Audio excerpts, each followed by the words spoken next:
ಸಂಸಾರ ಪರಮಾನಂದದಲ್ಲಿ ಆಚಾರ್ಯ ಶ್ರೀ ಅಮೃತಚಂದ್ರ ವಿರಚಿತ ಆತ್ಮಖ್ಯಾತಿ ಟೀಕೆ ಮಧ್ಯಮಧ್ಯದೊಳಗೂಡಿಸಿ ಬಂದಿರುವಂತಹ ಕಲಶರೂಪದ ಕಾವ್ಯಗಳ ಮೇಲೆ ರಾಜವಂತಿ ಪಾಂಡೆಯರು ಬರೆದಿರುವ ಬಾಲಬೋಧಿನಿ ಟೀಕೆಯ ಸ್ವಾಧ್ಯಾಯ ನಡೆದಿದ್ದೇನೆ.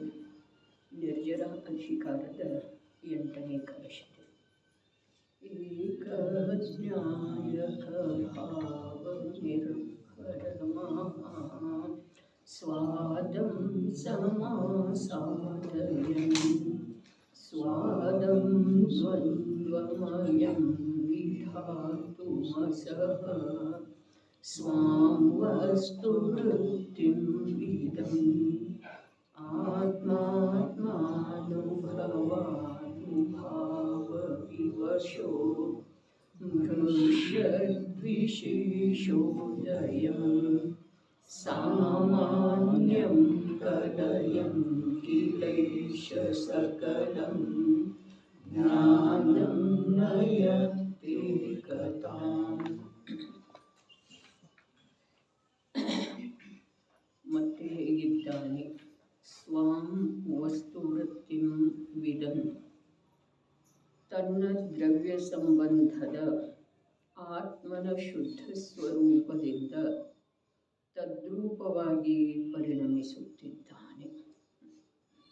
ಅವನ ಪರಿಣಮನ ದ್ರವ್ಯ ಸಂಬಂಧದ ಯಾವ ಶುದ್ಧ ಚೇತನ ಸ್ವರೂಪ ಇದೆಯೋ ಆ ರೂಪದಿಂದ ಪರಿಣಮಿಸ್ತಾ ಇದ್ದಾನೆ. ಆ ರೂಪದೊಳಗ ತದ್ರೂಪನಾಗಿ ಪರಿಣಮಿಸ್ತಾ ಇದ್ದಾನೆ. ಆ ರೂಪ ಬೇರೆ, ತನ್ನ ಅನುಭವ ಬೇರೆ, ಹೀಗೆ ಇಲ್ಲವೇ ಇಲ್ಲ. ಆ ರೂಪ ಬೇರೆ, ತನ್ನ ಅಸ್ತಿತ್ವ ಬೇರೆ, ಹೀಗೆ ಇಲ್ಲವೇ ಇಲ್ಲ. ಯಾವುದ ತನ್ನ ದ್ರವ್ಯ ಸಂಬಂಧದ ಅರ್ಥಾತ್ ತನ್ನದೇ ಆದಂಥ ಯಾವ ಶುದ್ಧ ಚೈತನ್ಯ ಸ್ವರೂಪ ಇದೆಯೋ ಅದರೊಳಗ ತನ್ಮಯನಾಗಿ, ಅದರಿಂದ ಬೇರೆಯಾಗಿ ಅವನಿಗೆ ತನ್ನ ಅನುಭೂತಿ ಇಲ್ಲ, ತನ್ನ ಅಸ್ತಿತ್ವ ಇಲ್ಲ. ಯಾವ ರೀತಿ ಹಾಲಿನೊಳಗ ನೀರ ಅಥವಾ ನೀರಿನೊಳಗ ಹಾಲು ಬೆರೆತು ಹೋದ ನಂತರ ಅದರದ್ದು ಬೇರೆ ಅಸ್ತಿತ್ವ ಕಂಡು ಬರುವುದಿಲ್ಲ. ಸ್ವಭಾವ ರೂಪದಿಂದ ಹಾಲು ನೀರುಗಳ ಎಂದೂ ಒಂದೇ ಆಗದಿದ್ರೂ ಕೂಡ, ಎಂದೂ ಒಂದು ಆಗದಿದ್ರೂ ಕೂಡ, ಅಲ್ಲಿ ಆ ಪರಿಣಮನ ಏನಿದೆ, ಆ ಪರಿಣಮನದ ಅಪೇಕ್ಷಾದಿಂದ ಅವು ಎರಡರದ್ದು ಬೇರೆ ಬೇರೆತನ ಕಂಡು ಬರುವುದೇ ಇಲ್ಲ. ಅದೇ ಪ್ರಕಾರ ದ್ರವ್ಯ ಮತ್ತು ಪರ್ಯಾಯ ಎರಡೂ ವಸ್ತುತಃ ಎಂದೂ ಒಂದಾಗಿ ಹೋಗುವುದೇ ಇಲ್ಲ. ಅದು ಅಶುದ್ಧ ಇರಲಿ, ಬೇಕಾದರೆ ಶುದ್ಧ ಇರಲಿ. ಒಂದು ಸಮಯದ ಪರ್ಯಾಯ ತ್ರಿಕಾಲಿ ಆಗೋದು ಸಾಧ್ಯ ಇಲ್ಲ. ಅನಿತ್ಯವಿರುವಂಥ ಪರ್ಯಾಯ ನಿತ್ಯ ಆಗೋ ಸಾಧ್ಯ ಇಲ್ಲ. ಯಾವುದ ಪರ್ಯಾಯ ಪ್ರಗಟ ಇದೆಯೋ ಅದು ಅವ್ಯಕ್ತ ದ್ರವ್ಯರೂಪ ಆಗೋದು ಸಾಧ್ಯ ಇಲ್ಲ. ಆದರೂ ಕೂಡ ಆ ಪರ್ಯಾಯಕ್ಕೆ ತನ್ನ ಅಸ್ತಿತ್ವ ಬೇರೆಯಾಗಿ ಅನುಭವದಲ್ಲಿ ಬಾರದೇ ಇರುವುದೇನಿದೆ ಅದು ತದ್ರೂಪವಾಗುವಿಕೆ ಅಂತೇಳಿ ಹೇಳಿದ್ದಾರೆ. ಒಂದು ಸಮಯದೊಳಗ ಯಾವ ಪರ್ಯಾಯ ಶುದ್ಧ ಚೈತನ್ಯ ಸ್ವರೂಪ ಪ್ರಗಟ ಆಗಿದೆಯೋ ಅದ ನಿಜ ದ್ರವ್ಯದ ಸಂಬಂಧ ಮಾಡುವುದರಿಂದ ಅದ ತ್ರಿಕಾಲಿ ದ್ರವ್ಯದ ಯಾವ ಪ್ರಕಾರ ಸ್ವಭಾವ ಇದೆಯೋ ಆ ಪ್ರಕಾರ ಅದಕ್ಕೆ ಅನುಭವದಲ್ಲಿ ಬರ್ತಾ ಇದ್ರೂ ಕೂಡ ಅದು ತ್ರಿಕಾಲಿಯಾಗೋ ಸಾಧ್ಯ ಇಲ್ಲ. ತ್ರಿಕಾಲಿಯಾಗೋದು ಸಾಧ್ಯ ಇಲ್ಲದಿದ್ರೂ ಕೂಡ ಅದಕ್ಕೆ ಆ ತ್ರಿಕಾಲಿ ದ್ರವ್ಯದಿಂದ ಭಿನ್ನವಾದಂಥ ಅನುಭೂತಿ ಇಲ್ಲವೇ ಇಲ್ಲ. ಈ ಪ್ರಕಾರ ಒಂದು ಸಮಯದ್ದಾಯಿತು. ಮುಂದಿನ ಸಮಯದ್ದು ಕೂಡ ಯೋಗ್ಯತೆ ಹಾಗೆ ಇತ್ತು, ಪುರುಷಾರ್ಥ ಅದೇ ರೂಪದ್ದು ಇತ್ತು ಅಂತಂದ್ರೆ ಅದು ಹಾಗೆ ಅನುಭವ ಮಾಡ್ತಿದ್ದೀರಿ. ಎಲ್ಲಿಯವರೆಗೆ ಸಾಧಕ ಅವಸ್ಥೆ ಇದೆ ಅಲ್ಲಿಯವರೆಗೆ 4ನೇ ಗುಣಸ್ಥಾನದಿಂದ ಹಿಡಿದ 12ನೇ ಗುಣಸ್ಥಾನದವರೆಗೆ ತರತಮತೆಯ ರೂಪದಿಂದ ಅದು ಬಿಟ್ಟು ಹೋಗಿ ಮತ್ತೆ ಅನುಭವ ಆಗಿ ಹೀಗೆ ನಡೆದಿದ್ರೂ ಕೂಡ ಆ ಯಾವ ಅನುಭೂತಿ ಇದೆಯೋ ಆ ಅನುಭೂತಿ ಕಾಲದೊಳಗಂತೂ ತದ್ರೂಪ ಇದೇನೇ ಇದೆ. ಆದರೆ ಸಾಧಕ ಅವಸ್ಥೆಯೊಳಗೆ ಯಾವ ಸಮಯದಲ್ಲಿ ತದ್ರೂಪತೆ ಇಲ್ಲವೋ, ಪುರುಷಾರ್ಥ ಮಂದ ಆದದ್ದು ಇದೆಯೋ, ಪರ್ಯಾಯದ ಯೋಗ್ಯತೆಯೊಳಗ ಅಶುದ್ಧತೆಯ ಅಂಶ ಇರುವುದಿದೆಯೋ, ಆ ಸಮಯದೊಳಗೆ ಕೂಡ ಆ ಪರ್ಯಾಯದ ಅಶುದ್ಧತೆಯ ಕಾರಣದಿಂದ ಆ ಪರ್ಯಾಯದ ಅನುಭೂತಿ ದ್ರವ್ಯದಿಂದ ಬೇರೆಯಾಗಿ ಇರುವುದನ್ನ ಇಲ್ಲ. ತಿಳಿತಂದ್ರೆ ಇಲ್ಲ. ಸಾಧಕ ಅವಸ್ಥೆಯೊಳಗ ಯಾವಾಗ ಒಂದು ಸಮಯದ ಪರ್ಯಾಯ ದ್ರವ್ಯ ಸ್ವಭಾವದ ಸಂಬಂಧದ ಮೂಲಕ ಶುದ್ಧ ಸ್ವರೂಪದ ಜೊತೆಗೆ ಏಕರೂಪ ಆಗಲಿಲ್ಲವೋ, ಆ ಸಮಯದಲ್ಲಿ ಕೂಡ ಅದು ಏಕರೂಪ ಯಾಕಾಗಲಿಲ್ಲ ಅಂದ್ರೆ ಅದಕ್ಕೆ ಕಾರಣ 2. ಒಂದು ಪುರುಷಾರ್ಥದ ಮಂದತೆ, ಇನ್ನೊಂದ ಸ್ವಯಂ ಆ ಪರ್ಯಾಯದ ಯೋಗ್ಯತೆಯೊಳಗೆ ಅಶುದ್ಧತೆಯ ಅಂಶ ಇರೋದನ್ನ ನಿಶ್ಚಿತ ಇತ್ತು. ಅರ್ಥಾತ್ ಆ ಪರ್ಯಾಯದ ಸ್ವಭಾವನ ಹಾಗಿತ್ತು ಅಂತಂದ್ರೆ ಅಶುದ್ಧತೆಯ ಅಂಶ ಅಲ್ಲಿ ಇರೋದು. ಆದ್ರೂ ಕೂಡ ಅಶುದ್ಧತೆಯ ಅಂಶ ಅಧಿಕ ಇತ್ತು ಅಂತಂದ್ರೆ ಸ್ವಲ್ಪ ಪ್ರಮಾಣದೊಳಗ ಅವನಿಗೆ ಆ ಅಶುದ್ಧತೆಯ ಅನುಭವ ಆಗಲೂಬಹುದು. ಇಲ್ಲಿಯೂ 2 ಮಾತ್ರೆ. ಅಶುದ್ಧತೆಯ ಅಂಶ ಕಮ್ಮಿ ಇತ್ತು ಅಂತಂದ್ರೆ ಅಶುದ್ಧತೆಯ ಅನುಭವ ಆಗುವುದಿಲ್ಲ. ಆದರೆ ಶುದ್ಧ ಸ್ವಭಾವದನ ತದ್ರೂಪ ಇಲ್ಲದೇ ಇರುವ ವೇಳೆದೊಳಗೂ ಕೂಡ ಅನುಭವ ಅವನಿಗೆ ಶುದ್ಧ ಸ್ವಭಾವದನ ಆಗುವುದು. ಮತ್ತು ಒಂದು ವೇಳೆ ಅಶುದ್ಧತೆಯ ಅಧಿಕತೆ ಇತ್ತು, 4ನೇ 5ನೇ ಗುಣಸ್ಥಾನದಲ್ಲಿ ಅಶುದ್ಧತೆಯ ಅಧಿಕತೆ ಇತ್ತು ಅಂತಂದ್ರೆ ಅದ ಜ್ಞಾನದ ಜ್ಞೇಯಾಗಿ ಉಳಿತಿದೆ, ಅನುಭವದ ವಿಷಯ ಆಗುತ್ತೆ. ಏನು ಹೇಳ್ತಾರೆ?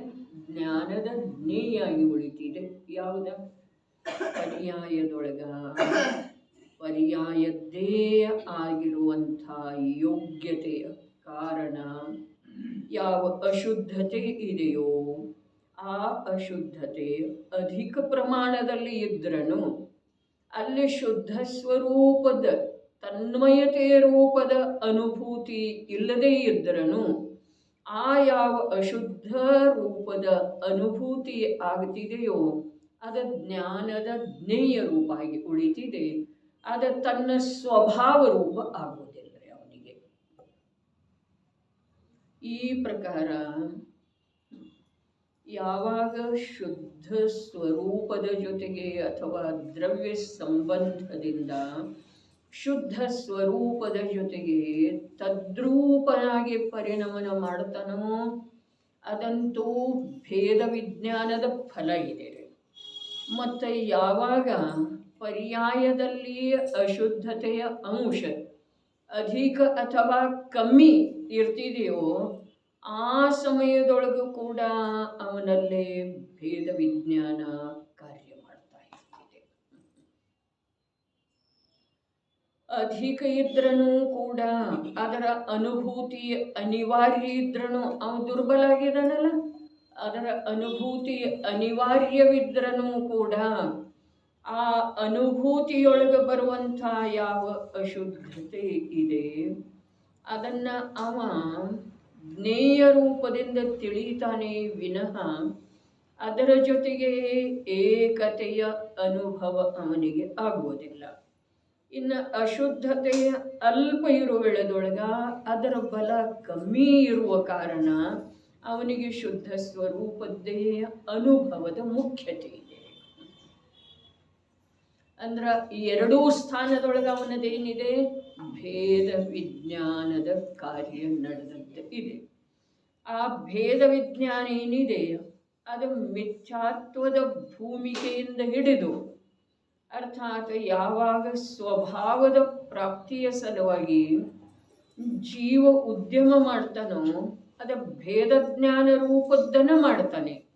ಹಾಗಾದ್ರೆ ಮಿಥ್ಯಾತ್ವದ ಭೂಮಿಕೆಯಿಂದ ಹಿಡಿದು 12ನೇ ಗುಣಸ್ಥಾನದ ಅಂತಿಮ ಸಮಯದವರೆಗೆ ಅವನಲ್ಲೇ ಭೇದ ಜ್ಞಾನವೇ, ಒಂದು ಭೇದ ವಿಜ್ಞಾನವೇ ಕಾರ್ಯ ಮಾಡ್ತಾ ಇರ್ತಿದೆ. ಆ ಭೇದ ವಿಜ್ಞಾನದ ಫಲಸ್ವರೂಪವಾಗಿ ಅವನಿಗೆ ಬಂಧ ಭಾವದ ವಿದ್ಯಮಾನತೆಯೊಳಗೂ ಕೂಡ ಬಂಧ ಆಗುವುದಿಲ್ಲ. ಇದು ಲೋಕೋತ್ತರವಾದಂಥ ಮಾತನ್ನ ಅಂತರ್ದೃಷ್ಟಿ ಜೀವನ, ಪ್ರತಿಭಾ ಸಂಪನ್ನ ಜೀವನ ತಿಳಿಸಿಕೊಡೋ ಸಾಧ್ಯ ಇದೆ. ಏನು ಹೇಳಿತು? ಆ ಒಂದು ಭೇದ ವಿಜ್ಞಾನ ಎಲ್ಲಿಂದ ಶುರುವಾಗಿದೆ? ಅದ ಮಿಥ್ಯಾತ್ವದ ಭೂಮಿಕೆಯಿಂದ ಶುರುವಾದಂತೆ ಇದೆ.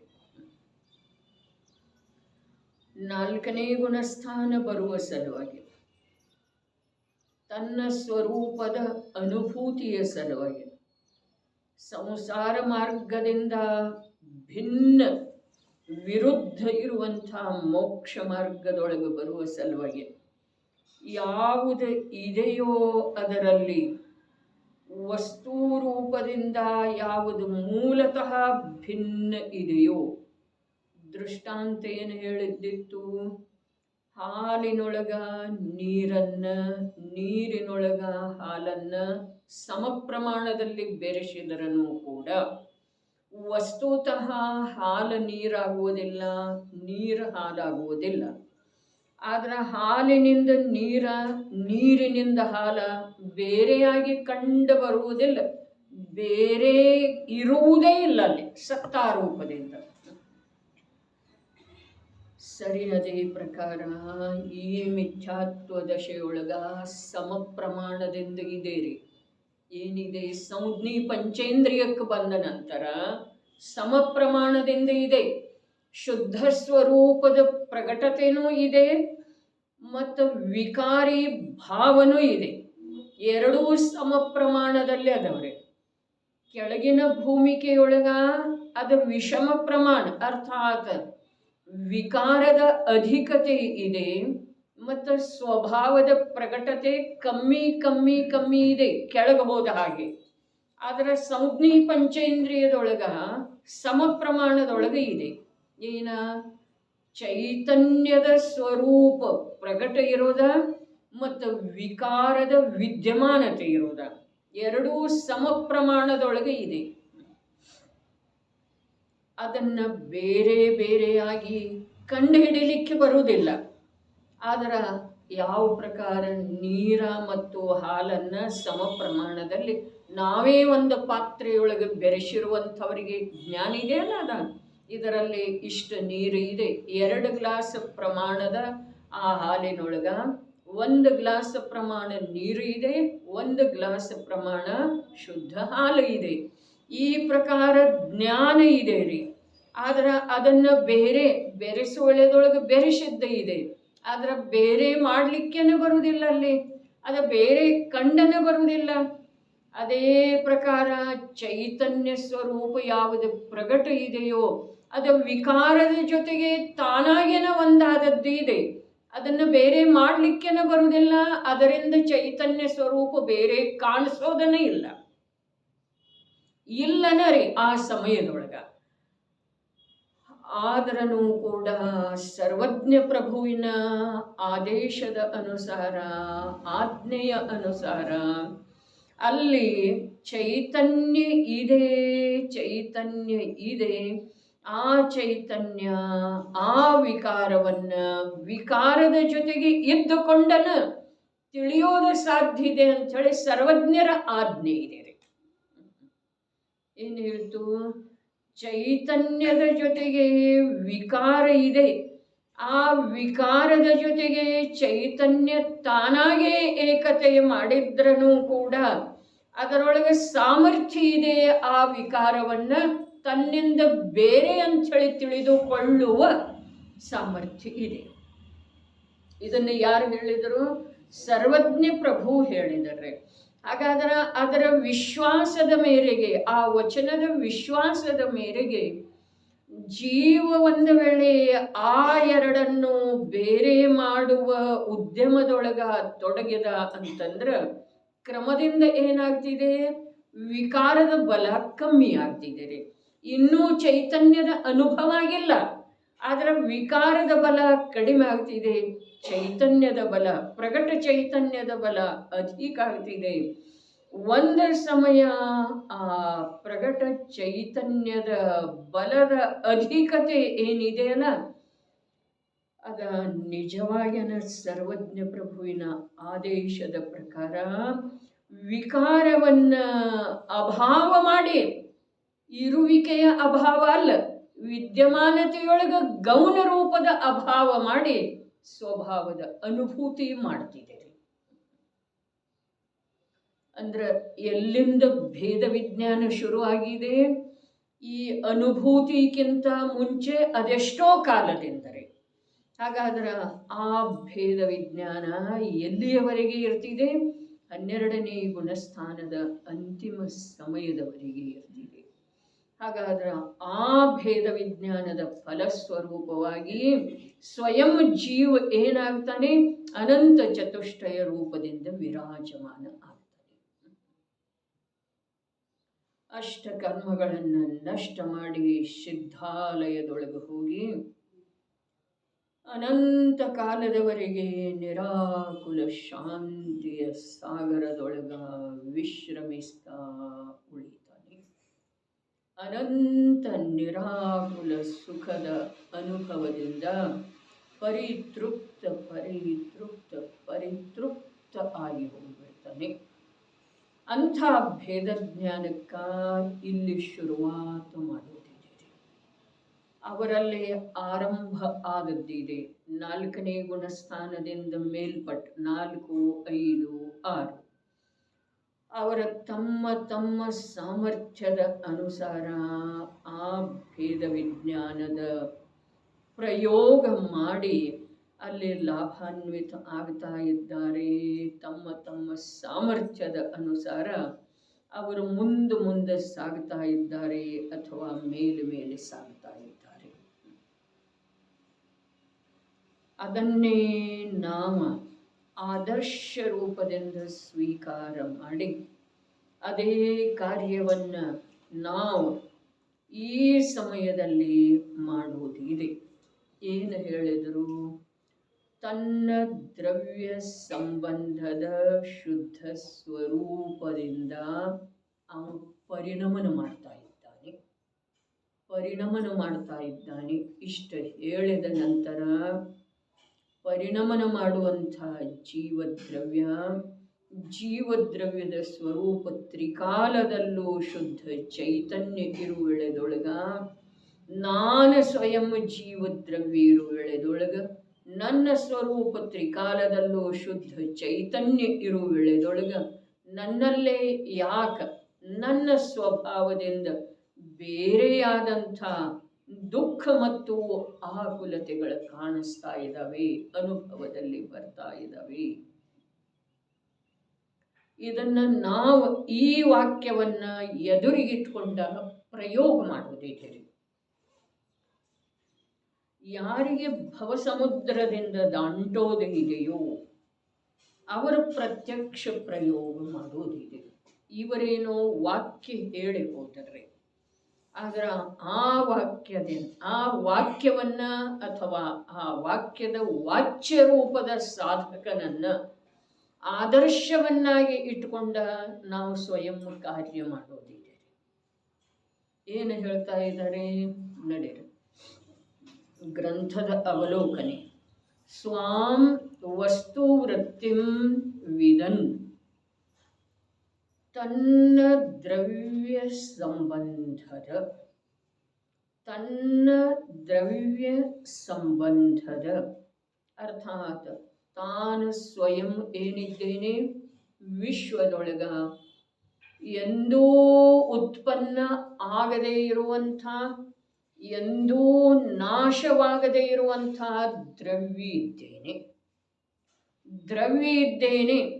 ತನ್ನ ದ್ರವ್ಯ ಸಂಬಂಧದ, ಅದಕ್ಕೆ ಸಂಬಂಧಿಸಿದ್ದ ಯಾವ ರೂಪ ಇದೆಯೋ, ದ್ರವ್ಯಕ್ಕೆ ಸಂಬಂಧಿಸಿದ್ದ ಯಾವ ರೂಪ ಇದೆಯೋ, ಅರ್ಥಾತ್ ದ್ರವ್ಯದ್ದೇ ಯಾವ ರೂಪ ಇದೆಯೋ ಅದು ಎಂಥದ್ದಿದೆ? ಶುದ್ಧ ಚೈತನ್ಯ ಸ್ವರೂಪ ಇದೆ. ತನ್ನ ದ್ರವ್ಯ ಸಂಬಂಧದ ಆತ್ಮನ ಶುದ್ಧ ಸ್ವರೂಪದಿಂದ ತದ್ರೂಪವಾಗಿ ಪರಿಣಮಿಸುತ್ತಿದ್ದಾನೆ. ಅವ ಪರಿಣಮಿಸ್ತಾ ಇದ್ದಾನೆ. ನಾನು ಯಾಕೆ ಪರಿಣಮಿಸ್ತಾ ಇಲ್ಲ? ನಾನು ದ್ರವ್ಯ ಇದ್ದೇನೆ. ನನ್ನದ ಯಾವಾಗಲೂ ಸ್ವರೂಪ ಎಂಥದ್ದಿದೆ? ಶುದ್ಧ ಚೈತನ್ಯ ಸ್ವರೂಪ. ಜಡ ಸ್ವರೂಪ ನನ್ನದಿಲ್ಲವೇ ಇಲ್ಲ, ವಿಕಾರ ಸ್ವರೂಪ ನನ್ನದಿಲ್ಲವೇ ಇಲ್ಲ, ಕರ್ಮಬಂಧದ ಕಾರಣವಾಗುವಂಥದ್ದು ನನ್ನ ಸ್ವರೂಪ ಇಲ್ಲವೇ ಇಲ್ಲ. ನನ್ನ ಸ್ವರೂಪ ಕೇವಲ ಜ್ಞಾನಕ್ಕೆ ಕಾರಣ ಆಗುವಂಥದ್ದಿದೆ. ನನ್ನ ಸ್ವರೂಪ ಶುದ್ಧಾವಸ್ಥೆಗೆ ಕಾರಣ ಆಗುವಂಥದ್ದಿದೆ. ನನ್ನ ಸ್ವರೂಪ ಪ್ರಗಟ ಪರಮಾತ್ಮ ಅವಸ್ಥೆಗೆ ಕಾರಣ ಆಗುವಂಥದ್ದು ಇದೆ. ವಿಶ್ವಾಸ ನಾವು ಮಾಡೋದಿದೆ. ಯಾರಿಗೆ ಬೇಕಾಗಿದೆಯೋ ಅವರು ಮಾಡೋದಿದೆ. ಯಾರಿಗೆ ಲೋಕದ ಪರಂಪರೆಯನ್ನು ನಡೆಸುವುದಿದೆಯೋ ಅವರದಿಲ್ಲಿ ಮಾತು ಇಲ್ಲರಿ. ಯಾರಿಗೆ ಅವಶ್ಯಕ ಇದೆಯೋ ಲೋಕದಿಂದ ಭಿನ್ನ ಲೋಕಾತೀತವಿರುವಂಥ ಚೈತನ್ಯ ಅರೂಪಿ ಜ್ಞಾನ ಮತ್ತು ಆನಂದಮಯನಾದಂಥ ತ್ರಿಕಾಲ ಶುದ್ಧ ಸತ್ವರೂಪದ ವಸ್ತು ನಾನಿದ್ದೇನೆ ಅಂಥೇಳಿ ತಿಳಿದುಕೊಳ್ಳುವ ಜಿಜ್ಞಾಸೆ ಉಂಟಾಗಿದೆಯೋ ಅವರ ಸಲುವಾಗಿ ಮಾತು ಇಲ್ಲಿದೆ. ಏನ? ತನ್ನ ದ್ರವ್ಯ ಸಂಬಂಧ ಅವ ಅನುಭವ ಮಾಡ್ತಾ ಇದ್ದಾನೆ, ತದ್ರೂಪಾಗಿದ್ದಾನೆ. ಭೇದ ಇರೋದು ಎಲ್ಲೇ? ತನ್ನ ದ್ರವ್ಯ ಸಂಬಂಧದ, ತನ್ನ ಅರ್ಥಾತ್ ನನ್ನದೂ ಒಂದು ದ್ರವ್ಯ ಇದೆ, ಅರ್ಥಾತ್ ನಾನೂ ಒಂದು ದ್ರವ್ಯ ಇದ್ದೇನೆ. ಅದಕ್ಕೆ ಸಂಬಂಧಿಸಿದ ಹಾಗೆ ರೂಪ ಎಂಥದ್ದಿದೆ? ಶುದ್ಧ ಚೈತನ್ಯವೇ ಅದರದ್ದು ರೂಪ ಇದೆ. ಅದರದ್ದು ರೂಪ ಯಾವುದರದ್ದು ರೂಪ? ದ್ರವ್ಯದ ರೂಪ. ಯಾವ ದ್ರವ್ಯದ? ನನ್ನ ದ್ರವ್ಯದ ರೂಪ ಎಂಥದ್ದಿದೆ? ಶುದ್ಧ ಚೈತನ್ಯ ಸ್ವರೂಪ ಇದೆ. ಹಾಗಾದ್ರೆ ಇನ್ನು ಏನಿದೆ? ಅದು ವ್ಯತ್ಯಾಸ ಇದೆ. ಅವ ಆ ರೂಪವಾಗಿ ಪರಿಣಮನ ಮಾಡ್ತಾ ಇದ್ದಾನೆ. ನಾವು ಭಿನ್ನ ರೂಪವಾಗಿ, ವಿರುದ್ಧ ರೂಪವಾಗಿ ಪರಿಣಮನ ಮಾಡ್ತಾ ಇದ್ದೇವೆ. ಈ ಮಧ್ಯದ ವ್ಯತ್ಯಾಸವನ್ನ ಅಳಿಸಿ ಹಾಕುವ ಸಲುವಾಗಿ ನಾವು ಈ ಗ್ರಂಥದ ಸ್ವಾಧ್ಯಾಯ ಮಾಡ್ತಾ ಇದ್ದೇವೆ. ಜಿನವಾಣಿಯ ಅವಲಂಬನೆ ಈ ಭೇದವನ್ನ ಅಳಿಸಿ ಹಾಕುವ ಸಲುವಾಗಿ ಇದೆ. ಯಾವ ಭೇದವನ್ನ? ಮೋಕ್ಷ ಮಾರ್ಗಸ್ಥ ಜೀವ ಮತ್ತು ಸಂಸಾರ ಮಾರ್ಗದಲ್ಲಿ ಭ್ರಮಣ ಮಾಡ್ತಾ ಇರುವಂತಹ ಜೀವ. ನಾನು ಜೀವಿದ್ದೇನೋ ಅಥವಾ ಇಲ್ಲ? ಇದ್ದೇನೆ. ದ್ರವ್ಯ ಇದ್ದೇನೋ ಅಥವಾ ಇಲ್ಲ? ಇದ್ದೇನೆ. ದ್ರವ್ಯದ ವ್ಯಾಖ್ಯಾ ಏನಿದೆ? ಮೂರು ಕಾಲದಲ್ಲೂ ಗುಣ ಪರ್ಯಾಯಗಳಿಂದ ಯುಕ್ತ ಯಾವುದೇ ಇದೆಯೋ, ಗುಣ ಪರ್ಯಾಯಗಳಿಂದ ಭಿನ್ನ ಯಾವಾಗೂ ಆಗುವುದಿಲ್ಲವೋ ಅದು ದ್ರವ್ಯ ಇದೆ. ಹಾಗಾದರೆ ನಾನು ದ್ರವ್ಯ ಇದ್ದೇನೆ. ನನ್ನ ಸತ್ತ ಮೂರು ಕಾಲದೊಳಗೂ ಈ ವಿಶ್ವದೊಳಗೆ ಇದೆ. ಈ ವಿಶ್ವದೊಳಗೆ ದ್ರವ್ಯ ರೂಪದಿಂದ ನನ್ನ ಸತ್ತಾ ಇದೆ ಅಂದ ಮೇಲೆ ಪರ್ಯಾಯ ರೂಪದಿಂದ ನಿರಂತರ ಅದರದ ಪ್ರಕಟತೆ ಬೇಕು. ಇರ್ತಿದೆ ಅಂತ ಹೇಳಿ ಹೇಳ್ತಾರಂದ ಮೇಲೆ ನನ್ನದ್ದು ಕೂಡ ಸ್ವರೂಪ ಪ್ರಕಟ ಇದೆ. ಆ ಸ್ವರೂಪ ಎಂಥದ್ದು ಇದೆ? ನಾನು ಜೀವದ್ರವ್ಯ ಇದ್ದ ಕಾರಣ ವಿಶ್ವದೊಳಗೆ ಅನಾದಿ ಅನಂತ ಇರುವಂಥ ದ್ರವ್ಯ ಪರ್ಯಾಯಗಳ ಸಮೂಹ ರೂಪದ ದ್ರವ್ಯ ಇದ್ದೇನಂದ ಮೇಲೆ ನನ್ನದು ಪರ್ಯಾಯ ಇರೋದೇನಿಲ್ಲ. ಇರೋದು ಎಂಥದ್ದು ಇರೋದ? ವಿಕಾರಿ ಇರೋದೇನ ನಿರ್ವಿಕಾರಿ ಇರೋದ? ಇಲ್ಲಿ ವಿಕಾರಿ ನಿರ್ವಿಕಾರಿದ ಪ್ರಶ್ನೆನೇ ಇಲ್ಲ. ಶುದ್ಧ ಚೈತನ್ಯವೇ ನನ್ನ ಸ್ವರೂಪ ಇದೆ. ನನ್ನ ಸ್ವರೂಪ ಇದೆ. ಪ್ರತಿಯೊಂದು ಜೀವದ್ರವ್ಯದ ಸ್ವರೂಪ ಇದೆ. ಏನಿದೆ? ಶುದ್ಧ ಚೈತನ್ಯವೇ.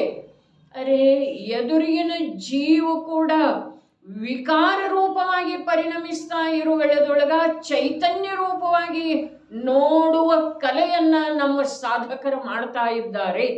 ನಮ್ಮ ವೀತರಾಗ ಸಾಧಕರ ಅಥವಾ ನಾವು ಯಾವ ಕುಲದೊಳಗೆ ಉತ್ಪನ್ನ ಆಗಿದ್ದೇವೆಯೋ ಆ ಕುಲದೊಳಗೆ ಉತ್ಪನ್ನ ಆಗಿ ಅಸಂಖ್ಯ ಜೀವರುಗಳ ಈ ಕಾರ್ಯ ಮಾಡಿದ್ದಾರೆ.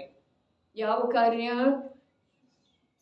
ಎದುರಿಗಿನ ಜೀವ ವಿಕಾರ ರೂಪದಿಂದ ಪರಿಣಮಿಸ್ತಾ ಇರುವೆಳೆದೊಳಗೂ ಕೂಡ ಶುದ್ಧ ಚೈತನ್ಯ ರೂಪದಿಂದ ನೋಡಿದರು. ಯಾವುದರಿಂದ ನೋಡಿದರು?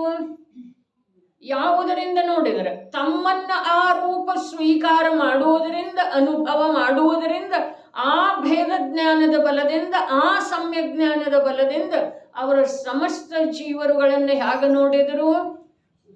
ಚೈತನ್ಯ ರೂಪವಾಗಿ ನೋಡಿದರು. ಮನುಷ್ಯ ರೂಪದಿಂದ ನೋಡಲಿಲ್ಲ, ಮೃಗದ ರೂಪದಿಂದ ನೋಡಲಿಲ್ಲ, ನಾರ್ಕಿಯ ರೂಪದಿಂದ ನೋಡಲಿಲ್ಲ.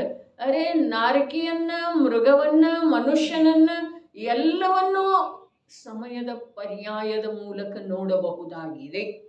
ಆದರೆ ಆ ಪರ್ಯಾಯದಿಂದ ಹಿಂದೆ ಇರುವಂಥ ಚೈತನ್ಯ ಸ್ವರೂಪದ ಮೂಲಕ ಯಾವ ವೀತರಾಗತೆಯ ಆರಾಧಕರ ನೋಡ್ತಾರೋ ಆ ದೃಷ್ಟಿ ನಮ್ಮಲ್ಲೇ ಬರಬೇಕಾದ್ರೆ ನಿಜವಾಗಿ ವಿಚಾರ ಮಾಡ್ರಿ. ಕ್ರೋಧದ ಅತಿರೇಕ ಯಾವಾಗ ಆಗ್ತಿದೆ, ತೀವ್ರ ಸಂಕ್ಲೇಶ ಪರಿಣಾಮ ರೂಪದಿಂದ ಜೀವ ಯಾವಾಗ ಪರಿಣಮನ ಮಾಡ್ತಾನೋ ಆವಾಗ ಪ್ರತ್ಯಕ್ಷ ನಾರಕಿ ಅದನ್ರಿ. ಹೌದೇನಿಲ್ರಿ? ಯಾವಾಗ ಮಂದ ಕಷಾಯ ರೂಪದಿಂದ ಬೌಹಾರಂಭ ಪರಿಗ್ರಹತ್ವಂ ನಾರಕಾಯುಷಃ ಅಂಥೇಳಿ ಹೇಳಿದರೆ, ಯಾರಿಗೆ ಆರಂಭ ಮತ್ತು ಪರಿಗ್ರಹದೊಳಗ ತೀವ್ರ ಏಕತೆ ಇದೆಯೋ ಅವರ ಪ್ರತ್ಯಕ್ಷ ನಾರಕಿಯ ಹಾಗೆ ಅತ್ಯಂತ ತೀವ್ರ ಸಂಕ್ಲೇಶ ಪರಿಣಾಮ ರೂಪದಿಂದ ಪರಿಣಮಿಸ್ತಾ ಇರುವೆಳೆದೊಳಗ ಪ್ರತ್ಯಕ್ಷ ಮನುಷ್ಯ ಇದ್ರನು ಕೂಡ ನಾರಕಿ ಇದ್ದಾನೆ.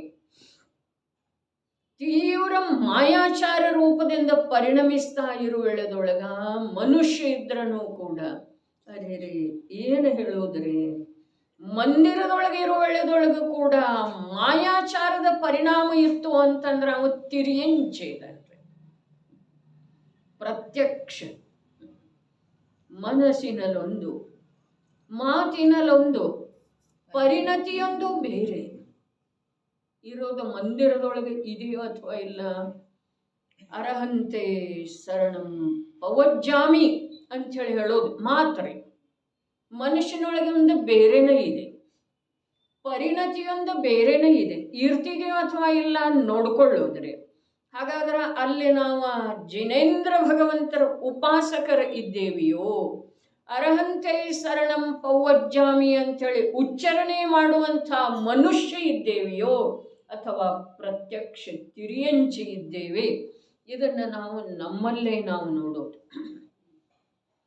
ಈ ಪ್ರಕಾರ ಜ್ಞಾನಾನಂದ ಸ್ವಭಾವಿಯಾದಂಥ ಜೀವದ್ರವ್ಯ ಭವದ ಕಾರಣಭೂತವಾದಂಥ ಭಾವಗಳ ರೂಪವಾಗಿ ಪರಿಣಮಿಸ್ತಾನೆ. ಒಂದು ಮಾತು.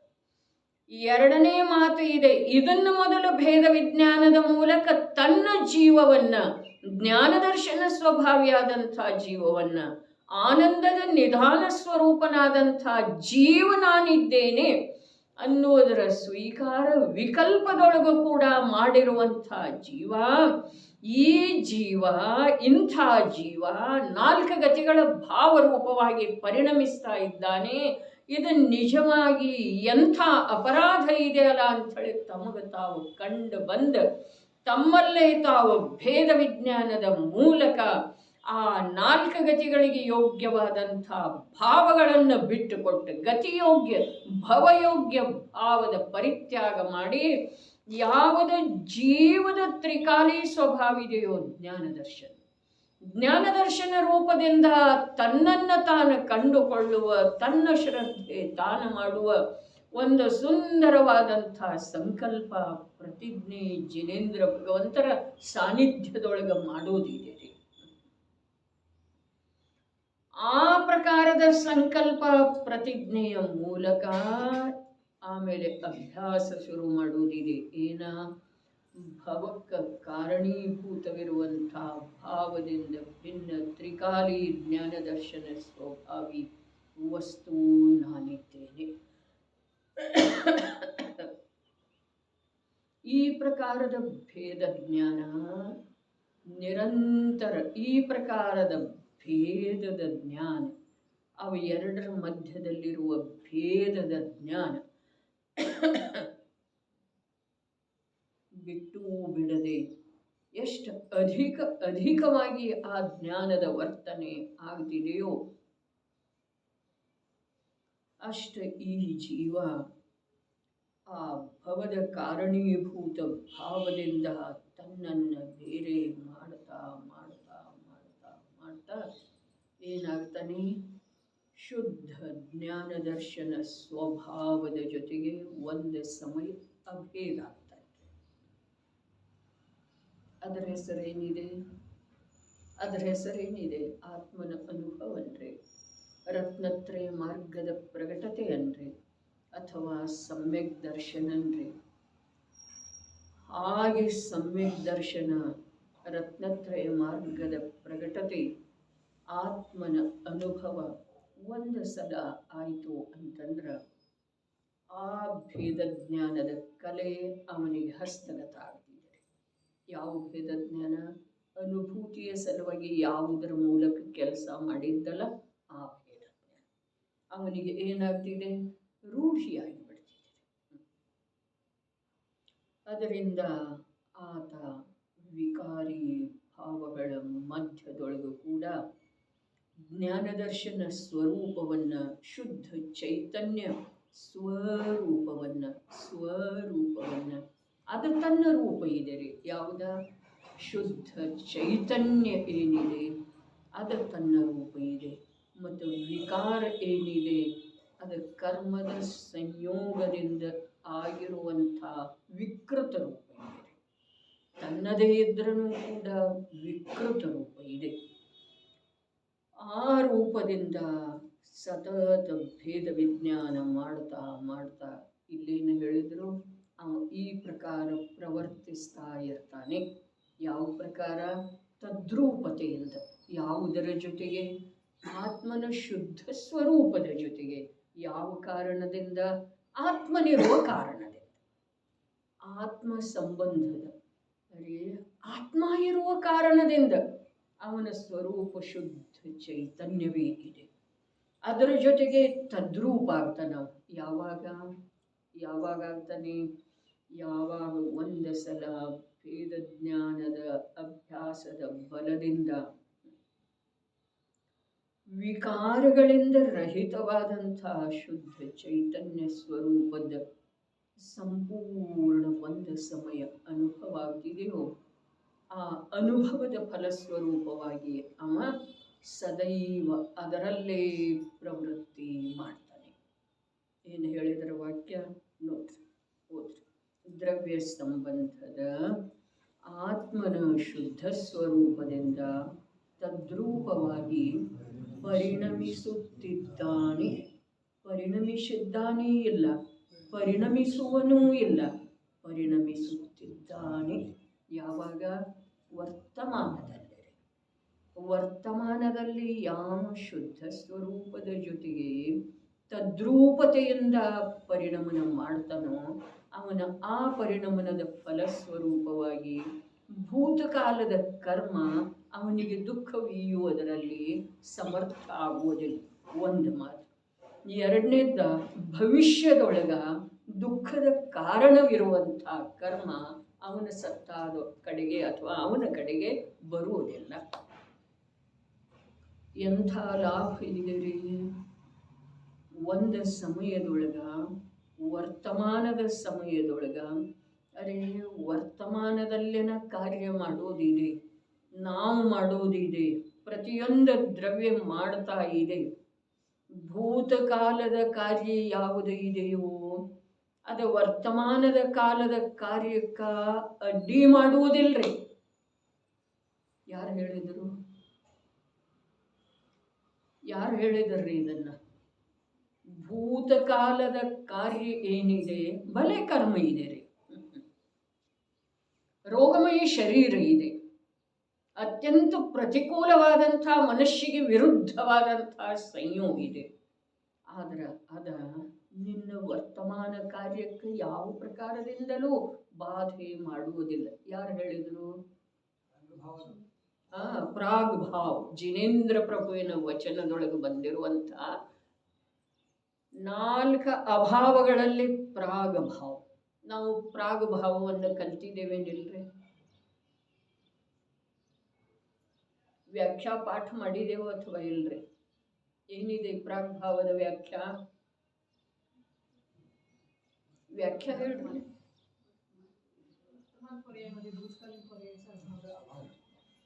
ವರ್ತಮಾನ ಪರ್ಯಾಯದೊಳಗ ಭೂತಕಾಲದ ಪರ್ಯಾಯದ ಅಭಾವ ಇದೆ ಅಂಥೇಳಿ ನರಕಾಯುವಿನ ಬಂಧ, 7ನೇ ನರಕದ ಆಯುವಿನ ಬಂಧ ಆಗಿರುವಂಥ ಶ್ರೇಣಿಕ ದೊರೆಗೆ ವರ್ತಮಾನದಲ್ಲಿ ಸಮ್ಯಕ್ ದರ್ಶನ ಪ್ರಾಪ್ತ ಮಾಡಿಕೊಳ್ಳುವ ಸಲುವಾಗಿ ಯಾವ ಬಾಧೆಯನ್ನು ಅದ ಮಾಡಲಿಲ್ಲ. ಮುಂದೆ ವರ್ತಮಾನ ಪರ್ಯಾಯದೊಳಗ ಭಾವಿ ಪರ್ಯಾಯದ ಅಭಾವ ಇದೆ. ಪ್ರಧ್ವಂಸಾಭಾವ 2ನೇ ಅಭಾವ. ಆ ಭಾವಿ ಪರ್ಯಾಯದ ಅಭಾವ ಇದೆ. ನರಕದ ಪರ್ಯಾಯ, ನಾಳೆ ನರಕಕ್ಕೆ ಹೋಗೋದಿದೆ. ಈ ಶ್ರೇಣಿಕ ಪರ್ಯಾಯದಲ್ಲಿರುವಂಥ ಶ್ರೇಣಿಕ ದೊರೆಯ ರೂಪದಿಂದ ವರ್ತಿಸ್ತಾ ಇರುವಂಥ ಜೀವದ ಶ್ರೇಣಿಕ ಪರ್ಯಾಯ ಪೂರ್ಣ ಆಗ್ತಾ ಇದ್ದ ಹಾಗೆ ಆ ಜೀವ ನರಕಕ್ಕೆ ಹೋಗೋದಿದೆ ರೀ. 7ನೇನೋ 3ನೇನೋ 1ನೇನೋ ಅದು ಪ್ರಶ್ನೆ ಇಲ್ಲ, ನರಕಕ್ಕೆ ಹೋಗೋದಿದೆ. ಆದ್ರೆ ಇಲ್ಲಿ ಕ್ಷಾಯಿಕ ಸಮ್ಯಕ್ ದರ್ಶನದ ಬಲದಿಂದ ಶುದ್ಧರ ಹಾಗೆ ಶುದ್ಧಾತ್ಮನ ಅನುಭವ ಮಾಡುವುದರಲ್ಲಿ ಅದೇನೂ ಮಾಡಲಿಲ್ಲ. ಶುದ್ಧರ ಹಾಗೆ. ಇನ್ನ ತೀರ್ಥಂಕರ ನಾಮಕರ್ಮದ ಬಂಧ ಆಗ್ತಾ ಇದೆ ರೀ. ಯಾವುದರಿಂದ?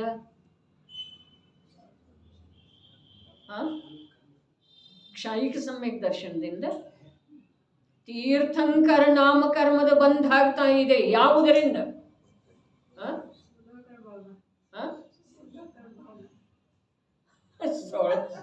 ಬರಕತ್ತಿತ್ತಲ್ಲ, ನೀವು ಅದೇ ಹೇಳಿರಿ.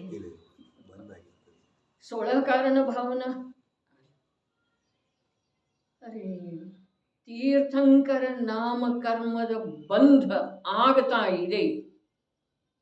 ಯಾವುದರಿಂದ ಅಂತಂದ್ರೆ ಅಬುದ್ಧಿಪೂರ್ವಕವಾಗಿ ಜೀವ ಮಾತ್ರರುಗಳ ಕಲ್ಯಾಣದ ಒಂದು ವಿಶುದ್ಧ ಪರಿಣಾಮದ ಅಂಶ ವರ್ತಿಸ್ತಾ ಇದೆ.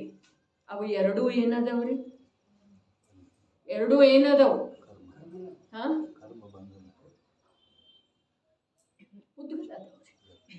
पुद्गल अन्योन्य अभाव ಹೇಳೋದಿದೆ. तिकडे बोलायचं नाही, इकडे सांगायचं. अपेक्षा समजत नाही. प्रश्न विचारताना कसल्या अभाव सांगायला लागले नाही. आता प्रागभाव झाले, प्रध्वंसाभाव झाले आणि आता अन्योन्य अभावाची चर्चा चाललेली आहे. ತೀರ್ಥಂಕರ ನಾಮಕ 4 ಪ್ರಕಾರದ ಅಭಾವ ಅಲ್ಲಿ ಏನು ಮಾಡೋದಿದೆ? ಘಟಿತ ಮಾಡೋದಿದೆ ರೀ. ಪ್ರಾಗ್ಭಾವ ಇದೆ. ಸಮ್ಯಕ್ ದರ್ಶನಕ್ಕೆ ನರಕಾಯುವಿನ ಬಂಧ ಆಗಿತ್ತಲ್ಲ, ಆ ಭಾವ, ಆ ಭಾವ ಭೂತಕಾಲದೊಳಗೆ ಹೊರಟು ಹೋಗಿದೆ. ನರಕಾಯುವಿನ ಬಂದ್ ಆಗಿದೆ, ಆ ಮಾತು ಬೇರೆ. 7ನೇ ನರಕದ ಆಯುವಿನ ಬಂದ್ ಆಗಿದೆ. ಯಾವುದರಿಂದ? ಭಾವದಿಂದ. ಆ ಭಾವ ಈಗ ಭೂತಕಾಲದೊಳಗೆ ಹೊರಟೋಯ್ತು. ಆ ಭಾವ ಈಗ ವರ್ತಮಾನದೊಳಗೆ ಸಮ್ಯಕ್ ದರ್ಶನದ ಪ್ರಾಪ್ತಿಯ ಸಲುವಾಗಿ ಯಾವ ಬಾಧೆಯನ್ನು ಮಾಡಲಿಲ್ಲ. ವ್ಯಾಖ್ಯೆಯನ್ನು ಕಲ್ತೀವ್ರಿ ನಾವು 4 ಅಭಾವಗಳಂತ. ಆದ್ರೆ ಅದನ್ನ ಯಾವುದೋ ಒಂದು ವ್ಯಕ್ತಿಯ ಮೇಲೆ ಘಟಿತಗೊಳಿಸಿ ತನ್ನ ಕಡೆಗೆ ತಾನು ಬರೋದಿದೆ ರೀ. ನಮಗಿಲ್ಲಿ ಮುಖ್ಯ ರೂಪದಿಂದ ಆಗಮ ಪ್ರಸಿದ್ಧ ಅಂತಿಮ ತೀರ್ಥನಾಯಕನ ಕಾಲದೊಳಗೆ ಆಗಿರುವಂತ ಅಗ್ರ ಶ್ರೋತೃವಿನ ಚರ್ಚೆ ಮಾಡ್ತಾ ಇದ್ದೇವೆ. ಅವನಿಗೆ ಸಮ್ಯಕ್ ದರ್ಶನ ಆಗುವ ಸಲುವಾಗಿ 7ನೇ ನರಕದ ಬಂಧಕ್ಕೆ ಕಾರಣೀಭೂತ ಇರುವಂತಹ ಭಾವೇನ ಆಗಿ ಹೋಗಿತ್ತೋ ಭೂತಕಾಲದೊಳಗ, ಅದು ಈಗೇನೂ ಮಾಡ್ತಾ ಇಲ್ಲ. ನರಕಕ್ಕೆ ಹೋಗೋದಿದ್ರೆ ಹೋಗೋನು ರೀ. ಅದ್ರೊಳಗೆ ಏನಿದೆ? ಹೊಸದೇನಿಲ್ಲ ಅದ್ರೊಳಗೆ. ನರಕಕ್ಕೆ ಎಷ್ಟು ಬಾರಿ ಹೋಗಿ ಬಂದಿದೆವು, ಆದ್ರೆ ನೀವು ಓದಕ್ಕೆ ಹೋಗೋದಿಲ್ಲ. ನರಕಕ್ಕೆ ಹೋಗೋದ್ರೊಳಗೆ ಯಾವ ತೊಂದರೆನೂ ಇಲ್ಲ. ಸಂಜ್ಞಿ ಪಂಚೇಂದ್ರಿಯ ಇದೆ, ಅಲ್ಲಿ ಭೇದ ಜ್ಞಾನ ಆಗ್ತಿದೆ, ಆತ್ಮನ ಅನುಭೂತಿ. ಇಲ್ಲಿ ತತ್ವ ನಿರ್ಣಯದ ಪೂರ್ವಕ ಮಾಡಿದೆವಂತಂದ್ರೆ ಅಲ್ಲಿಯೂ ಆತ್ಮನ ಅನುಭೂತಿಗೆ ಅವಕಾಶ ಇದೆ, ಮಾಡಿಕೊಳ್ಳಬಹುದು. ಯಾಕಂದ್ರೆ ಬಾಹ್ಯ ಸಂಯೋಗ ಏನೂ ಮಾಡುವುದಿಲ್ರಿ. ಅಲ್ಲಿ ಪ್ರಾಗ್ಭಾವ ಆಯಿತು, ಪ್ರಧ್ವಂಸಾಭಾವ ಆಯಿತು. ಪ್ರಧ್ವಂಸಾಭಾವ ಯಾವ್ದ?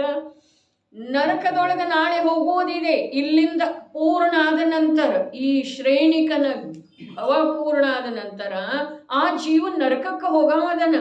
ಆದ್ರೆ ನರಕಕ್ಕೆ ಹೋಗುವ ಭವಿಷ್ಯದ ಪರ್ಯಾಯ, ನರಕದೊಳಗೆ ಆಗುವಂತಹ ಸಂಕ್ಲೇಶ ರೂಪದ ಪರ್ಯಾಯ ಪರಿಣಾಮ ಈ ಕಾಲದೊಳಗೆ ಇಲ್ಲ ಅಂಥೇಳಿ ಈಗ ಕ್ಷಾಯಿಕ ಸಮ್ಯಕ್ ದರ್ಶನ ಆಯ್ತು ರೀ. ಮೊದಲ ಸಮ್ಯಕ್ ದರ್ಶನ ಆಯಿತು, ಅದಕ್ಕೆ 7ನೇ ನರಕದ ಬಂಧ ಯೋಗ್ಯ ಮಲಿನ ಪರಿಣಾಮ ಏನೂ ಮಾಡಲಿಲ್ಲ, ಹಾಗೆ ಹೋಗಿತ್ತರಿ. ಅದರ ಫಲಸ್ವರೂಪವಾಗಿ ನರಕಕ್ಕೆ ಹೋಗೋದಿದೆ, ಅದು ಇನ್ನೂ ಬಂದಿಲ್ರಿ. ಮೊದಲ ಸಮ್ಯಕ್ ದರ್ಶನ ಆಯಿತು, ಆಮೇಲೆ ಕ್ಷಾಯಿಕ ಸಮ್ಯಕ್ ದರ್ಶನ ಆಯಿತು, ಆಮೇಲೆ ಅಲ್ಲಿ ತೀರ್ಥಂಕರ ನಾಮಕರ್ಮದ ಬಂಧ ಶುರು ಆಯಿತು ರೀ. ಯಾವುದರಿಂದ? ಯಾವುದೋ ಒಂದು ವಿಶಿಷ್ಟ ವಿಶುದ್ಧ ಪರಿಣಾಮದಿಂದ. ಅದು ದರ್ಶನ ವಿಶುದ್ಧಿ. ದರ್ಶನ ವಿಶುದ್ಧಿನೇ ಇದೆ ರೀ. ಅದ ಸಮ್ಯಕ್ ದರ್ಶನದ ಸತ್ತಾದೊಳಗನ ಅಂಥ ವಿಶುದ್ಧ ಪರಿಣಾಮ ಆಗೋ ಸಾಧ್ಯ ಇದೆ, ಬುದ್ಧಿಪೂರ್ವಕ ಅಲ್ಲ. ಅದು ಅಂಥ ದರ್ಶನ ವಿಶುದ್ಧಿ ರೂಪದ ಪರಿಣಾಮ, ದರ್ಶನ ವಿಶುದ್ಧಿ ರೂಪದ ಅಂಶ ಅವನ ಪರಿಣಾಮದಲ್ಲಿ ಇದೆ ರೀ. ಆ ಅಂಶ ಜಡ ಇದೆ, ಚೇತನ ಇದೆ ರೀ. ಆ ಅಂಶ ಏನಿದೆ?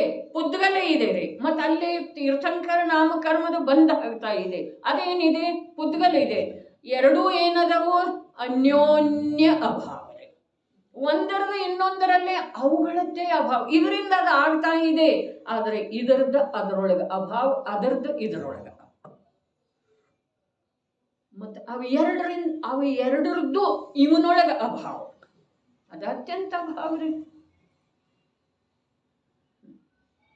ಏನೇನು ಭೂತಕಾಲದೊಳಗ ಆಗಿದೆಯೋ ಅದರ ಫಲಸ್ವರೂಪವಾಗಿ ಯಾವ್ಯಾವ ಗತಿಗಳದ ಬಂಧ ಆದದ್ದು ಇದೆಯೋ, ಆ ಗತಿಗಳ ಬಂಧ ಆಗಲಿಕ್ಕೆ ಯಾವುದ ಕಾರಣ ಇತ್ತೋ ಆ ಭಾವ ಅದು ಆಗಿ ಹೋಗಿದೆ. ಅದರದ ಅಭಾವ ವರ್ತಮಾನದ ಪರ್ಯಾಯದೊಳಗೆ ಇದೆ. ಹಾಗಾದರೆ ವರ್ತಮಾನ ಪರ್ಯಾಯಕ್ಕ ಬಾಧೆ ಯಾವುದರದ್ದಿದೆ ರೀ? ಯಾವುದರ ಬಾಧೆ ಇದೆ? ಸಮ್ಯಕ್ ದರ್ಶನದ ಪ್ರಾಪ್ತಿಯ ಸಲುವಾಗಿ, ಶುದ್ಧ ಸ್ವರೂಪದ ಅನುಭೂತಿಯ ಸಲುವಾಗಿ ಬಾಧೆ ಯಾವುದರದ್ದು ಇದೆ? ಯಾವುದರದ್ದು ಇಲ್ಲ. ಯಾವುದರದ್ದು ಬಾಧೆ ಇಲ್ಲ. ಇದನ್ನೇ ಸರ್ವ ಪ್ರಕಾರಸೆ ಅವಸರಾಯ ಅಂತ ಹೇಳಿದ್ದಾರೆ. ಹೊರಗೆ ಏನೇನಿದೆ ಅದನ್ನು ಹೇಳಲಿಲ್ಲ. ಸರ್ವ ಪ್ರಕಾರಶೇ ಅವಸರಾಯ, ಭೂತಕಾಲದ ಪರ್ಯಾಯ, ನಿನ್ನ ವರ್ತಮಾನ ಪರ್ಯಾಯ ಸ್ವಭಾವದಾಶ್ರಯ ಮಾಡುವ ಸಲುವಾಗಿ ಏನೂ ಬಾಧೆ ಮಾಡಲಿಕ್ಕೆ ಸಾಧ್ಯ ಇಲ್ಲ. ನಮ್ಮ ಭಾವದೀಪಿಕೆಯೊಳಗೂ ಕೂಡ ಮೊನ್ನೆ ವಿಷಯ ಬಂದು ಹೋದದ್ದಿದೆ. ಭೂತಕಾಲದ ಪರ್ಯಾಯ ಯಾವ ದ್ರವ್ಯದ ವರ್ತಮಾನದೊಳಗೆ ಇಲ್ಲ. ವರ್ತಮಾನದೊಳಗೆ ಆ ಭೂತಕಾಲದ ಪರ್ಯಾಯವನ್ನು ತರುವ ಯೋಗ್ಯತೆನ ಇಲ್ಲ ಅಂಥೇಳಿ ಆ ವರ್ತಮಾನ ಪರ್ಯಾಯವನ್ನ ಅಭವ್ಯ ಅಂತಾರೆ. ಅರೆ ಅಂಥೇಳಿನ ಗುಣಭದ್ರಾಚಾರ್ಯ ದೇವ ಹೇಳಿದರು, ನೀನು ರಮಿಸಪ್ಪ ಎಲ್ಲಿ? ಜಿನಶ್ರುತದೊಳಗೆ. ಜಿನಶ್ರುತ ರೂಪದ ಸ್ಕಂಧ ಎಷ್ಟು ವಿಸ್ತಾರ ಇದೆ ಅಂತಂದ್ರೆ ಏನು ಕಮ್ಮಿ ಇದೆ ಸುಧಾ? ಅದರಲ್ಲಿ ರಮಿಸನಿ, ಹೊರಗಡೆ ಹೋಗುವ ಅವಶ್ಯಕತೆ ಏನಿದೆ? ಇನ್ನೊಬ್ಬರ ವಿಚಾರ ಮಾಡುವ ಅವಶ್ಯಕತೆ ಏನಿದೆ? ಅವರ ಮಾರ್ಗ ಬೇರೆ, ನಿನ್ನ ಮಾರ್ಗ ಬೇರೆ. ಅವರಿಗೆ ಎಲ್ಲಿ ಹೋಗುವುದಿದೆಯೋ ಆ ಪ್ರಕಾರ ಇಂದ ಅವರು ಪರಿಣಾಮ ಮಾಡ್ತಾರೆ. ನಿನಗೆ ಎಲ್ಲಿ ಹೋಗುವುದಿದೆ ಅಥವಾ ಏನು ಮಾಡುವುದಿದೆ ಆ ಪ್ರಕಾರ ನೀ ಈಗ ಪರಿಣಾಮ ಅಥವಾ ಪುರುಷಾರ್ಥ ಮಾಡಬೇಕಾಗೋದು. ನಿನಗೆ ಎಲ್ಲರ ಜೊತೆನ ಕೂಡಿ ಇರೋದಿತ್ತು, ಎಲ್ಲರ ಜೊತೆಗೆನ ಕೂಡಿ ಸಂಸಾರನ.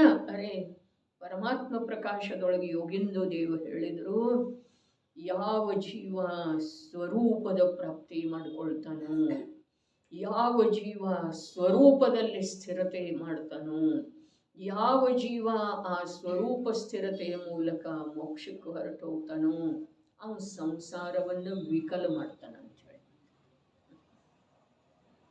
ಸಂಸಾರವನ್ನು ವಿಕಲ ಮಾಡ್ತಾನೆ. ನಮಗೆ ಸಂಸಾರವನ್ನೇ ಸುಂದರ ಮಾಡೋದಿದೆ ಅಂದ್ರೆ ಏನ ಸಂಸಾರ ವಿಕಲ ಆಗಲಿ. ಸಂಸಾರ ವಿಕಲ ಆಗೋದಿದ್ರೆ ಆಗಲಿ, ಅದು ವಿಕಲನ ಆಗೋದು. ನಾನು ಹೊರಟು ಹೋದ ನಂತರ ವಿಕಲ ಆಗೋದು ಅಥವಾ ಇಲ್ಲ. ಯಾವ ವ್ಯಕ್ತಿ ಮನೆಯೊಳಗಿನ ಓರ್ವ ವ್ಯಕ್ತಿಯ ಅಭಾವ ಆದ ನಂತರ ಆ ಮನೆ ವಿಕಲ ಆಗೋದು ಅಥವಾ ಇಲ್ರಿ, ಕಳಾವಿಹೀನ ಆಗೋದು ಅಥವಾ ಇಲ್ಲ. ಆ ಕಳೆ ಆ ಪ್ರಕಾರದ ವ್ಯಕ್ತಿತ್ವ ಇನ್ನೊಬ್ಬರಲ್ಲಿ ಇರುವುದಿಲ್ರಿ. ಹಾಗಾದ್ರೆ ವಿಕಲನ ಆಗೋಲ್ಲ, ಆಗಲಿಲ್ಲ. ಇಡೀ ಸಂಸಾರ ವಿಕಲ ಆಗ್ತಿದೆ. ಸಂಸಾರ ರಾಶಿ ಅನಂತ ಸಂಖ್ಯೆಯೊಳಗಿತ್ತಲ್ಲ, ಆವಾಗ ನಾನೊಂದು ಮೋಕ್ಷಕ್ಕೆ ಹೋದೆನು ಅಂತಂದ್ರೆ ಅದು ಅನಂತದೊಳಗೊಂದು ವಿಕಲತೆ ಬರೋದು ಅಥವಾ ಇಲ್ರಿ? ಆ ಮಾತಲ್ಲಿ ಯೋಗಿಂದು ದೇವ್ ಬಹಳ ಸುಂದರ ರೂಪದಿಂದ ಹೇಳಿದ್ದಾರೆ. ಯೋಗಿಂದು ದೇವ ಆದರೂ ಗುಣಭದ್ರಾಚಾರ್ಯ ಆದರು. ಯೋಗಿಂದು ದೇವ ಹೇಳಿದರು, ಯಾವ ಜೀವ ತನ್ನ ಸ್ವರೂಪವನ್ನು ತಿಳಿತಾನೋ, ತನ್ನ ಸ್ವರೂಪದಲ್ಲಿ ಉಳಿತಾನೋ, ತನ್ನ ಸ್ವರೂಪದಲ್ಲಿ ಉಳಿಯುವುದರಿಂದ, ಇಲ್ಲಿ ತದ್ರೂಪವಾಗಿ ಪರಿಣಮನ ಮಾಡುವುದರಿಂದ ಅವ ಎಲ್ಲಿ ಹೋಗ್ತಾನೆ? ಸಂಸಾರದಿಂದ ಶಾಶ್ವತವಾಗಿ ಬೇರೆಯಾಗಿ ಹೋಗ್ತಾನೆ, ಮೋಕ್ಷದ ನೆಲೆಯೊಳಗ ನಿಂತುಕೊಳ್ಳುತ್ತಾನೆ. ಅರ್ಥಾತ್ ಅನಂತ ಅತೀಂದ್ರಿಯ ಆನಂದಮಯನಾದಂಥ ಶುದ್ಧಾತ್ಮನಲ್ಲಿ ಶಾಶ್ವತ ರೂಪದಿಂದ, ಎಂದೂ ಹೊರಗೆ ಬರದೇ ಇರುವ ರೂಪದಿಂದ ಒಂದಾಗಿ ಹೋಗ್ತಾನೆ. ಅದರಿಂದ ಅವನು ಸಂಸಾರವನ್ನು ವಿಕಲ ಮಾಡ್ತಾನೆ. ಇನ್ನು ಗುಣಭದ್ರಾಚಾರ್ಯ ಯಾತಕ್ಕೆ ಬಂದರು? ಅವರು ಬಂದರು ಸುಂದರ ಸುಂದರವಾದಂಥ ಪರಿಭಾಷೆಗಳಿಂದ, ಸುಂದರವಾದಂಥ ವಿಷಯದ ನಿರೂಪಣೆಯಿಂದ ಸಮೃದ್ಧವಿರುವಂಥ ಜನಶಾಸನದೊಳಗ ನಿನ್ನ ಬುದ್ಧಿಯನ್ನ ವಿಹರಿಸಲಿಕ್ಕೆ ಬಿಡು. ಅದು ವಿಹಾರ ಮಾಡ್ತಾ ಮಾಡ್ತಾ ಮಾಡ್ತಾ ಏನು ಮಾಡ್ತಿದ್ದೀರಿ?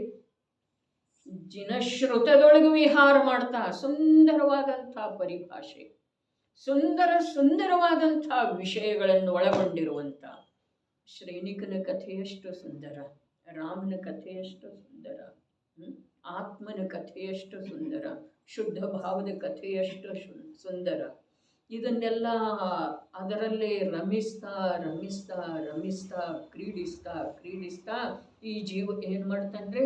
ತನಗರಿವಿಲ್ಲದೆ ತನ್ನ ಸ್ವರೂಪದೊಳಗ ಬಂದುಬಿಡ್ತಾನೆ. ಆದರೆ ಹಾಗೆ ಆಗಬೇಕಲ್ಲ. ನಾವು ಇದನ್ನು ಒಂದು ಗಳಿಗೆ ಹಿಡಿತೇವೆ, ಆಮೇಲೆ ಮುಗೀತು. ಎಲ್ಲಿ ತನಕ ಮುಗೀತು? ನಾಳೆ ಮತ್ತು ಪ್ರಯತ್ನಪೂರ್ವಕ. ಹಾಗೆ ನಡೆಯುವುದಿಲ್ಲರಿ. ಹಾಗೆ ಸಂಸಾರದ ವಿಚ್ಛೇದ ಎಂದೂ ಆಗುವುದು ಸಾಧ್ಯ. ನಮಗೆ ನಿವೃತ್ತಿ ಬೇಕು. ಜೀವನದೊಳಗ ಇಂತಿಷ್ಟು ವರ್ಷ ಕಳೆದು ಹೋದ ನಂತರ ಇಂತಿಷ್ಟು ರೂಪದಿಂದ ನಿವೃತ್ತಿ ಬೇಕ್ರಿ. ಎಷ್ಟು ವಯಸ್ಸಿಗೆ ಎಷ್ಟು ನಿವೃತ್ತಿ ಅನ್ನೋದು ತಮ್ಮ ತಮ್ಮ ರುಚಿ ಮತ್ತು ಪ್ರಯತ್ನದ ಮೇಲೆ ಆಧರಿಸಿದ್ದ ಇದೆ. 80 ವರ್ಷ ಆದ್ರೂ ನಿವೃತ್ತಿ ಇಲ್ಲ, 40 ವರ್ಷದೊಳಗನ ಸಂಪೂರ್ಣ ನಿವೃತ್ತಿ. ತಮ್ಮ ತಮ್ಮ ಪುರುಷಾರ್ಥದ ಅನುಸಾರ ಮಾಡುವುದಿದೆ ರೀ. ಮಾಡಿದರ ಅದರ ಫಲ ವರ್ತಮಾನದಲ್ಲೂ ತಮಗಿದೆ, ಭವಿಷ್ಯದೊಳಗೂ ತಮಗಿದೆ. ದರ್ಶನ ಶುದ್ಧಿ ಭಾಳ ರೀ. ತೀರ್ಥಂಕರ್ ಬಂದ ಆದ್ಮೇಲೆ ಹೊರಗ ದರ್ಶನ ಶುದ್ಧಿ ಅಲ್ಲ, ದರ್ಶನ ವಿಶುದ್ಧಿ. ಸಮ್ಯಕ್ ದರ್ಶನ ಆದ ನಂತರ ಅದರದ ಚರ್ಚಾ ಇಷ್ಟ ಇದೆ ರೀ. ಆಗಮದಲ್ಲಿ ಏನು ಸಮ್ಯಕ್ ದರ್ಶನದ ವ್ಯಾಖ್ಯಾ ಮಾಡಿದ್ರು, ಸಮ್ಯಕ್ ದರ್ಶನದ ಗುಣದೋಷಗಳದ ವ್ಯಾಖ್ಯಾ ಮಾಡಿದ್ರು. ಪಂಡಿತ್ ಸದಾ ಸುಖದಾಶ್ರೀ ದರ್ಶನ ವಿಶುದ್ಧಿ ಭಾವನೆ ಹೇಳಿದರಲ್ಲ, ಇದರದೆಲ್ಲ ಚರ್ಚೆ ಮಾಡಿದ್ರನು, ವಿವರಣೆ ಮಾಡಿದ್ರನು ಸಂಕ್ಷಿಪ್ತವಾದಂಥ ಭಾವ ಇಷ್ಟ ಇದೆ. ಆತ್ಮನ ಅನುಭೂತಿ ಪಡೆದಿರುವಂಥ ಜೀವನಿಗೆ, ಆ ಆತ್ಮನಲ್ಲಿ ಇರುವಂಥ ಚಿರಸೌಖ್ಯದ ಪರಿಚಯ ಆಗಿರುವಂಥ ಜೀವನಿಗೆ ಸ್ವಾಭಾವಿಕವಾಗಿ ಅಬುದ್ಧಿಪೂರ್ವಕವಾಗಿ ಸಮಸ್ತ ಜೀವರುಗಳ ಕುರಿತಾಗಿ ಅಂಥ ಅವರವರ ನಿಧಿ ಪ್ರಾಪ್ತ ಮಾಡಿಕೊಂಡ ಅವರವರೆಲ್ಲರೂ ಪ್ರತಿಯೊಂದು ಜೀವ ಸುಖಿಯಾಗಲಿ ಅನ್ನುವ ಭಾವ ಅಬುದ್ಧಿಪೂರ್ವಕ ವರ್ತಿಸ್ತಾ ಇರ್ತಿದ್ದಾರೆ. ಅದು ತಂದುಕೊಂಡು ಭಾವಿಸುವಂಥ ಭಾವನೆ ಅಲ್ಲ, ಕಲಿತುಕೊಂಡು ಅದನ್ನು ಪ್ರಯೋಗ ಮಾಡುವಂಥ ಭಾವನೆ ಅಲ್ಲ. ಅದಷ್ಟ ಅಲ್ಲ, ಯಾವ ಕರ್ಮಕ್ಕೆ ಸಂಬಂಧಿಸಿದ ಭಾವವನ್ನ ಯಾವುದೇ ಪ್ರಾಕ್ಟೀಸ್ ಅಥವಾ ಅಭ್ಯಾಸ ಅಥವಾ ಟ್ರೈನಿಂಗದ ಮೂಲಕ ಮಾಡಲಿಕ್ಕೆ ಬರುವುದಿಲ್ಲ. ಅದು ನರಕಗತಿ ಯೋಗ್ಯ ಭಾವರೇ ಇರಲಿ. ಅಲ್ಲಿ ಶ್ರೇಣಿಕನಿಗೆ ಯಾರು ಕಲಿಸಿಕೊಟ್ಟಿದ್ರೇನ್ರಿ? ಆ ಸತ್ತಿರುವಂಥ ಸರ್ಪವನ್ನ ಮುನಿರಾಜರ ಕೊರಳೊಳಗ ಹಾಕುವ ಭಾವೇನ ಬಂತಲ್ಲ, ಆ ಭಾವದ ಸಲುವಾಗಿ ಅವನು ಪೂರ್ವಭಾವಿಯಾಗಿ ಏನೇನು ಅಭ್ಯಾಸ ಮಾಡಿದ್ರೆ ಮಾಡೋದು ಅವಶ್ಯಕನೇ ಇಲ್ರಿ. ನಮ್ಮಲ್ಲೇ ಶುಭ ಅಶುಭ ಭಾವ ಬರ್ತಾವಲ್ಲ, ವಸ್ತುವಿಗೆ ಸಂಬಂಧಿಸಿದ ಹಾಗೆಯೇ ಬರ್ತಾವ್ರಿ. ನಿಮಿತ್ತ ಇದೆ ವಸ್ತುವಿಗೆ ಸಂಬಂಧಿಸಿದ ಹಾಗೆ. ನಿರೋಗಿ ದೇಹ, ರೋಗರೂಪದ ದೇಹ, ಶಿಥಿಲ ದೇಹ, ನಿರ್ಧನಿಕತೆ, ಧನಿಕತೆ, ಪರಿವಾರದ ಜನರ ಅನುಕೂಲತೆ, ಅನಾನುಕೂಲತೆ, ಇವೆಲ್ಲ ನಿಮಿತ್ತರೆ. ಅವುಗಳಿಗೆ ಸಂಬಂಧಿಸಿದ ಯಾವ್ಯಾವ ಭಾವಗಳು ಬರ್ತಾವಲ್ಲ, ಆ ಭಾವಗಳ ಸ್ವತಂತ್ರ, ಇವೇನು ಅಭ್ಯಾಸ ಮಾಡಿಲ್ಲ ಅದರ ಸಲುವಾಗಿ. ಮತ್ತು ಅವು ಯಾವ ಪ್ರಕಾರದಿಂದ ಬಲವಂತತೆಯಿಂದ ಆ ಭಾವವನ್ನು ಮಾಡಿಸುವುದಿಲ್ಲ. ಹಾಗೆ ಅಷ್ಟೇ ಜೀವರುಗಳಿಗೆ ಅಂಥೇಳಿನ ಕರ್ಮ ಪ್ರಕೃತಿ ಎಷ್ಟು ಹೇಳಿದ್ರು ಸುಧಾ ತಾಯಿ ಮೊನ್ನೆ ಭಾವದೀಪಿಕೆ ಒಳಗೆ ನೀವು ಓದಿದ್ರೆ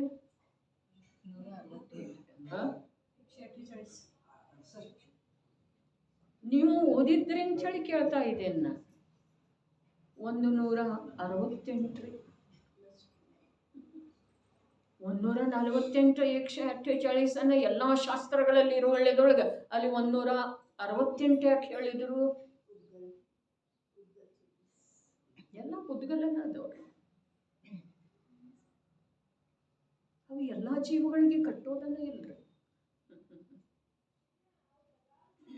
ಇದಾವು, ಆದರೆ ಎಲ್ಲ ಜೀವಗಳಿಗೆ ಕಟ್ಟೋದಿಲ್ಲ.